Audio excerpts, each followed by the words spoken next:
내가 고난을 받을 때에 주님께 부르짖었더니 주님께서 나에게 응답하여 주셨다. 주님, 사기꾼들과 기만자들에게서 내 생명을 구하여 주십시오. 너희 사기꾼들아, 하나님이 너희에게 어떻게 하시겠느냐? 주님이 너희를 어떻게 벌하시겠느냐? 용사의 날카로운 화살과 쌀이나무 숯불로 벌하실 것이다. 괴롭구나. 너희와 함께 사는 것이 매색 사람의 손에서 나그네로 사는 것이나 다름없구나. 게달 사람의 천막에서 더부살이 하는 것이나 다름없구나. 내가 지금까지 너무나도 오랫동안 평화를 싫어하는 사람들과 더불어 살아왔구나. 나는 평화를 사랑하는 사람이다. 그러나 내가 평화를 말할 때에 그들은 전쟁을 생각한다. 하루 순례를 시작하며 아침에 묵상하는 것은 참 귀한 일입니다. 오늘 하루를 어떻게 살아갈지 마음을 다듬는 일이기 때문입니다. 옷 매무새를 바로 하듯 마음의 매무새를 바로 하는 것 또한 중요한 일입니다.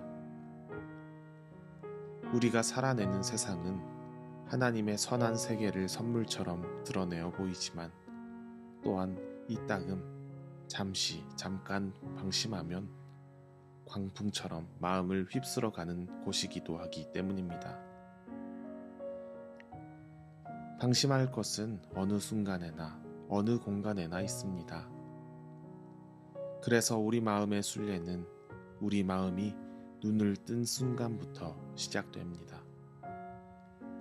그 하루 순례를 묵상으로 시작하니 그 일이 어찌 삶의 순례자가 헝클어진 부축끈을 여미고 흐트러진 옷 매무새를 바로 하는 일이 아니라고 할 수 있겠습니까? 그러므로 우리가 오늘 묵상할 말씀은 날마다 삶의 순례를 떠난 우리 삶에 더욱 중요한 말씀인 듯 합니다. 왜냐하면 오늘부터 15일간 살펴볼 시편 120편부터 134편까지의 15편의 시는 성전으로 순례를 떠나던 순례자들의 노래이기 때문입니다. 이스라엘의 백성들은 매년 무교절, 77절, 초막절에 성전으로 순례를 떠나며 절기를 지켰습니다. 그리고 예루살렘을 향하여 순례를 하는 중에 노래를 불렀지요. 그들이 노래를 불렀던 까닭은 그 길이 지루해서일지 혹은 순례의 마음을 다잡기 위함일지 정확한 그 이유를 알기 어렵습니다.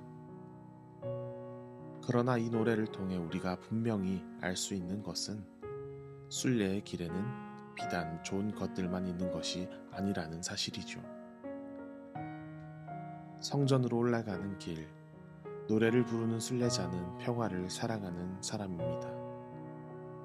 7절의 가사에 따르면 그는 평화를 사랑하고 또한 평화를 말하는 사람이었습니다.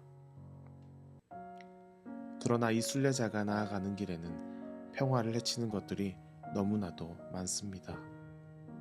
그래서 그는 순례자에게 중한 고통이 육신의 곤비보다 평화를 간직하는 일인 듯 노래를 하고 있지요.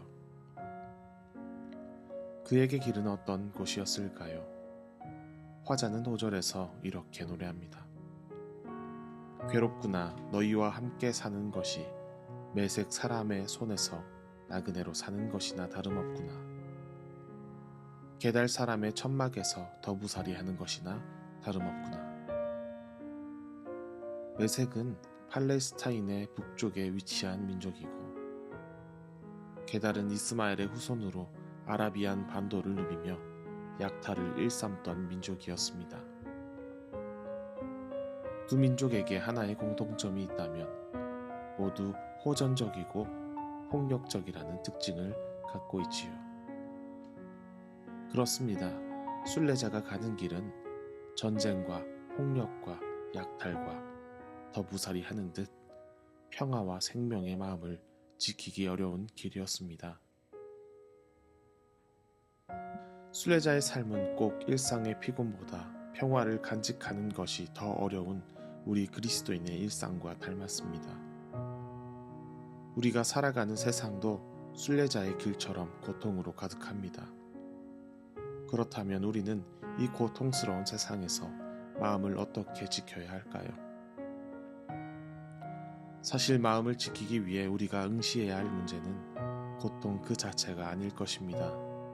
그보다 우리가 직시해야 할 문제는 우리가 타인의 고통을 어떻게 바라보냐는 것이겠지요. 작가 수전 손택은 그의 책 타인의 고통에서 이렇게 말합니다.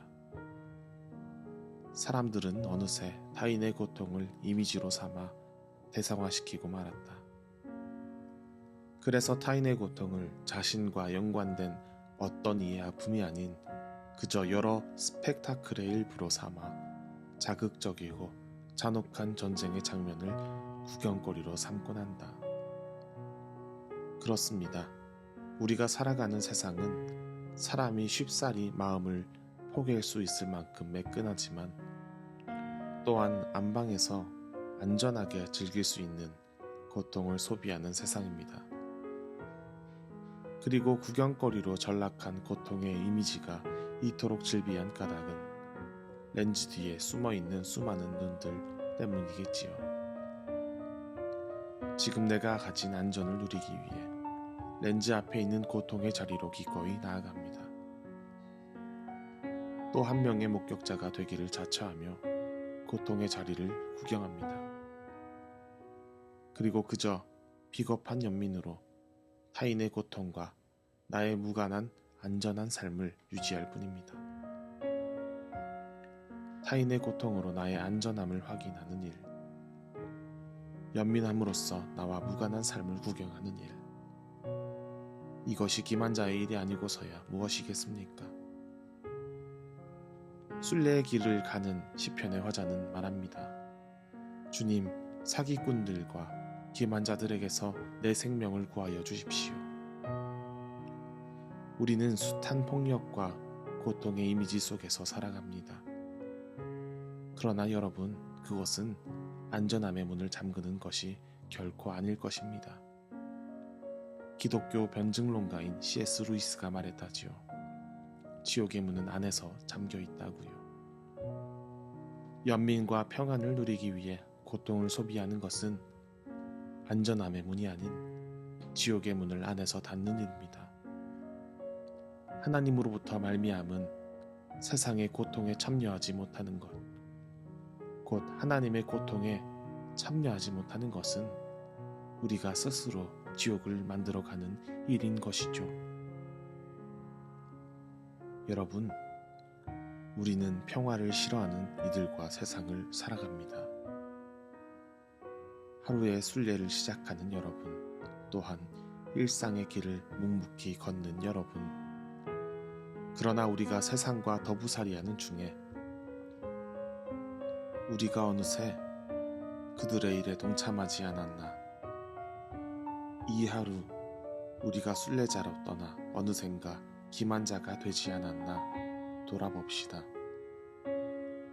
내가 고통을 받을 때에 주님께 부르짖었더니 주님께서 나에게 응답하여 주셨다. 라는 고백으로 노래를 시작한 순례자와 같이 우리도 응답하시는 주님 그 모습을 따라 하루의 시작, 세상이 가진 고통에 응답해 봅시다. 그리하여 일상에 숨어있는 크고 작은 고통에 함께 괴로워하는, 전쟁을 생각하는 세상에서 평화를 말하고 평화를 사랑하는 하루, 평화를 간직하는 순례자로 매일의 순례를 이어가는 우리가 되길, 또한 이 하루의 순례를 시작하는 우리가 되길 소망합니다.